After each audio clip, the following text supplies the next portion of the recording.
لہٰذا ایک نوجوان کی سعادت یہ ہے کہ اس کو جوانی میں جب وہ قدم رکھے تو اس کو ایسا عالم مل جائے جو اہل سنت میں سے ہو. کون کہہ رہے ہیں؟ ایوب السختیانی رحمۃ اللہ علیہ.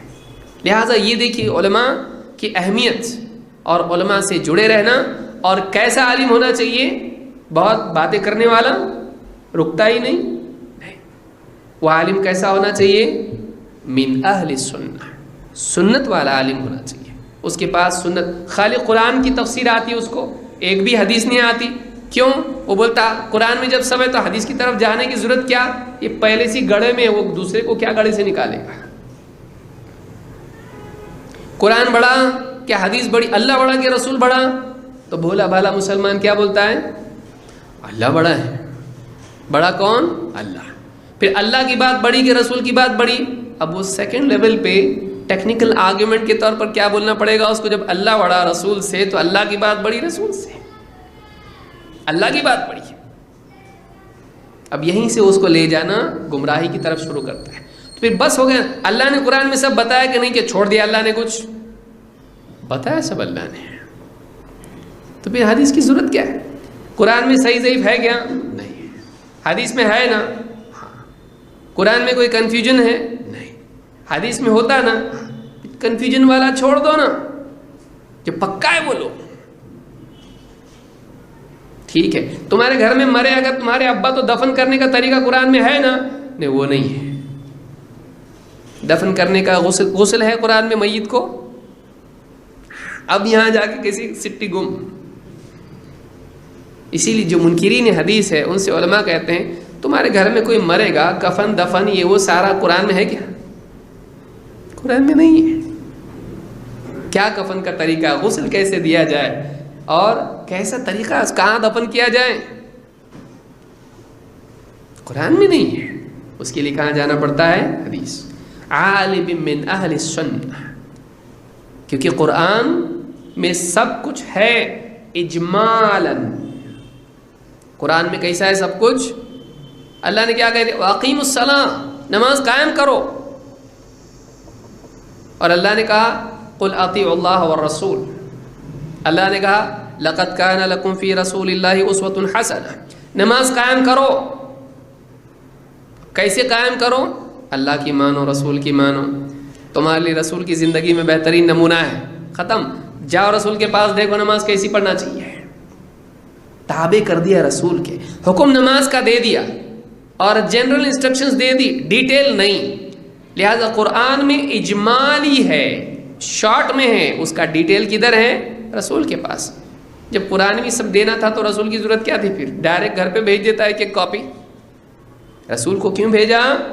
تاکہ قرآن میں جو بات ہے اجمالی طور پر اس کو تفصیل سے کون بتائے گا؟ رسول. اسی لیے کیا کہا؟ لعالم من اہل السنہ. ہمارا لقب کیا ہے؟ اہل سنت. کہ ہم قرآن کے لیے کس کی طرف رجوع کرتے ہیں؟ سنت. جب قرآن بھیجنے کے لیے اللہ نے رسول کو چنا تو قرآن سمجھنے کے لیے ہم رسول کو نہیں چنیں گے؟ یعنی اللہ نے ڈائریکٹ قرآن بھیجا؟ نہیں، اللہ نے رسول کے ذریعے قرآن کو بھیجا. اور رسول نے کیا کیا؟ یہ لو میں جا رہا ہوں. رسول نے اس کو سمجھایا، اس پہ عمل کر کے بتایا. لہٰذا جب اللہ نے رسول کو چنا قرآن کی تفہیم اور عملی نمونے کے لیے، تو ہمارے لیے بھی ضروری ہے کہ رسول نے جو سمجھایا اس کو لیں اور جیسے کر کے بتلایا اس کو اپنے لیے نمونہ مانیں. لہٰذا اس دور میں جو بہت سارے لوگ قرآن کی تفسیر اور اس طرح کی دین کی باتیں بتا رہے ہیں، چونکہ دیکھیے قرآن میں ایک اٹریکشن ہے. کوئی بھی آدمی غیر مسلم بھی اگر ہے وہ کیا بولے گا؟ پہلے میرے کو کیا چاہیے؟ تمہارے اللہ کی کتاب چاہیے، قرآن. تو قرآن کا اپنا ایک اٹریکشن ہے، اس کا اپنا ایک پاور ہے. لہٰذا ایسے لوگ جو گمراہ ہیں، جن کو اپنا فلسفہ دین میں انجیکٹ کرنا ہے، وہ قرآن سے شروع کریں گے حدیث کو چھوڑ کے. یاد رکھیے اس کو، قرآن میں اپنا فلسفہ ڈالنے کا راستہ کھلا ہوا ہے. اس کو پکڑا کہاں سے جاتا ہے؟ جب نبی کی حدیث سامنے آتی ہے. یہ مطلب نہیں ہے، یہ مطلب ہے. لہٰذا اہل سنت کے عالم سے جڑنا آدمی کے لیے سعادت ہے. امام اللالکائی نے شرح اصول اعتقاد اہل سنہ والجماع میں اس کو ذکر کیا ہے۔ ابن سیرین رحمۃ اللہ علیہ مزید کیا کہتے ہیں؟ کہتے ہیں لم یکونوا یسألون عن الاسناد، پہلے زمانے میں لوگ حدیث کی سند پوچھا نہیں کرتے تھے۔ سند کیا ہوتی ہے؟ امام مالک نے سالم سے سنا، سالم نے عبداللہ ابن عمر سے، عبداللہ ابن عمر نے رسول صلی اللہ علیہ وسلم سے، امام مالک نے نافع سے سنا، نافع نے عبداللہ ابن عمر سے، عبداللہ ابن عمر نے نبی صلی اللہ علیہ وسلم سے۔ دو لوگ آتے ہیں بیچ میں صرف، اس طرح سے سند ہوتی ہے کہ یہ بات نبی کی تمہارے پاس آئی کہاں سے؟ امام مالک سے پوچھا جائے تو کیا کہیں گے؟ میں نے نافع سے سنا۔ نافع نے کس سے سنا؟ انہوں نے عبداللہ ابن عمر سے سنا۔ عبداللہ ابن عمر نے کس سے سنا؟ نبی صلی اللہ علیہ وسلم سے۔ یہ سب معتبر ہے کیا؟ ہاں، تمہارے والد سے بھی زیادہ معتبر ہے۔ بہت اچھی بات ہے، ان کی بات معتبر ہے۔ معتبر جب کسی بات کو نقل کرے تو بات بھی کیا ہے؟ معتبر۔ کیوں؟ اللہ نے کیا فرمایا؟ ان جاءکم فاسق بنبأ فتبینوا، اگر کوئی فاسق تمہارے پاس کوئی خبر لے کر آیا اس کی اچھی سے تحقیق کر لو۔ اگر وہ بات معتبر ہوتی تو تحقیق کی ضرورت ہوتی نہیں، مطلب فاسق کی خبر معتبر نہیں، اور اگر فاسق نہ ہو تو معتبر، تو معتبر کی خبر بھی معتبر ہے۔ خبر معتبر ہے، اس کے لیے کیا دیکھنا پڑے گا؟ لانے والا معتبر ہے کہ نہیں۔ معتبر کا مطلب اوتھینٹک، ریلائبل ہے۔ ریلائبل آدمی بات بولے تو بات بھی کیا ہے؟ ریلائبل ہے۔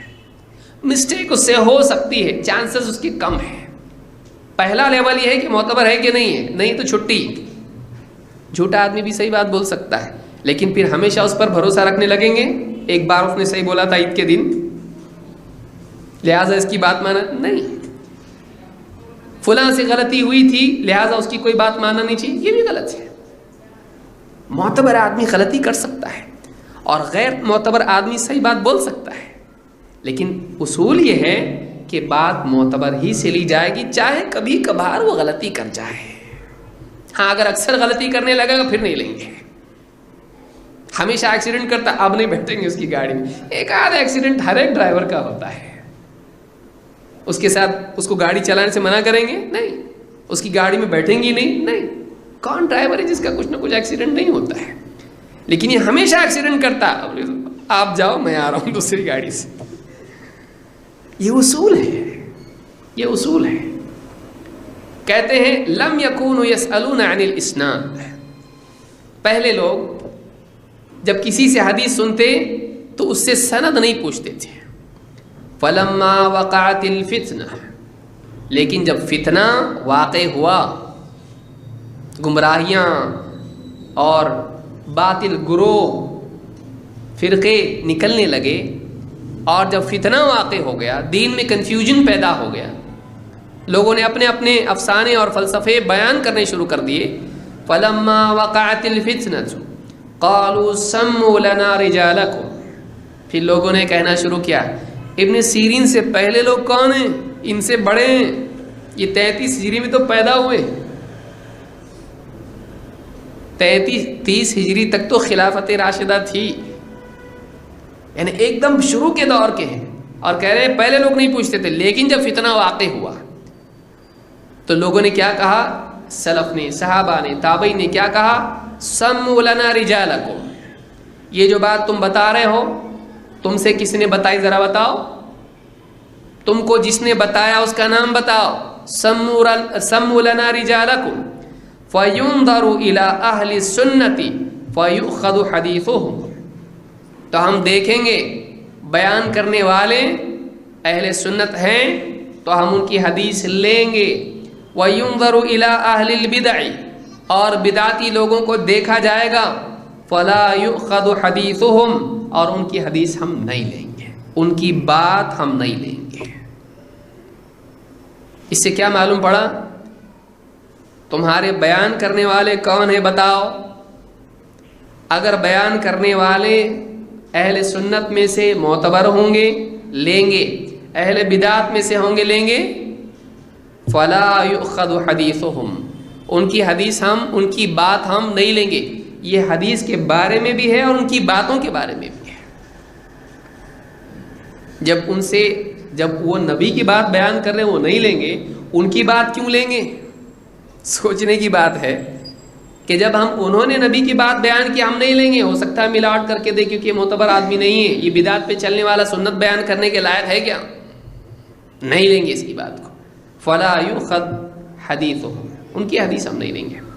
آپ سوچئے کہ علم ہم اہل بدعت سے لیں گے نہیں. یہ کون بیان کر رہا ہے؟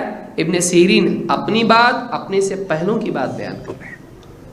حاصل کلام یہ امام مسلم نے اپنے مقدمے میں اس کو بیان کیا ہے، صحیح مسلم میں یہ روایت موجود ہے کہ ہم دیکھیں گے اگر وہ اہل بدعت نکلے جس کا تو نے نام لیا، ایسا ایسا ہے، ٹھیک ہے، کون بتایا؟ فلاں ابن فلاں، وہ اہل بدعت میں سے ہے، ہم اس کی بات نہیں لیں گے. فلا یؤخذ حدیثهم، اس کی بات ہم نہیں لیں گے.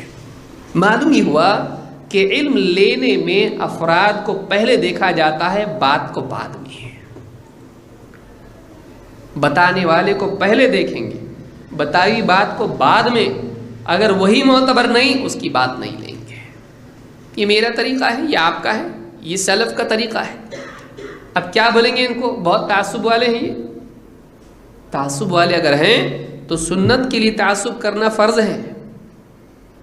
تعصب کیا ہے؟ سنت کے حساب سے رہے گا تو لیں گے، نہیں تو نہیں لیں گے. یہ کیا ہے؟ یہ ضروری ہے کہ اگر سنت کے مطابق ہے تو ہی لیں گے. ہاں، رجال کا تعصب غلط ہے.